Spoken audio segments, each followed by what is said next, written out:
So basically, how I started was a friend of mine came by and said to me one afternoon, he said, "Geez, you got a nice tree in the backyard. Why don't you tap it?" And I really didn't know what he meant, and he said, "Well, to make maple syrup." And I said, "I still don't know what you're talking about." And a few days later, he came by with half a dozen buckets and some taps and drills, and he said, "This is what you do." And you got a turkey fryer? Let's start on a turkey fryer, and that's how it started for me. 7 taps on a turkey fryer, and that year I made about a gallon and a half of syrup that year.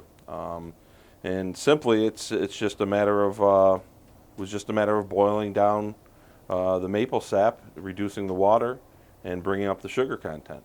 And then I did that for 2 years, and then progressively I grew. The second year I got a little bit bigger. I think I had 14 taps and did it on a turkey fryer, and realized that I was going through an awful lot of propane, and it wasn't really cost effective to do it that way. And then the third year I built an evaporator.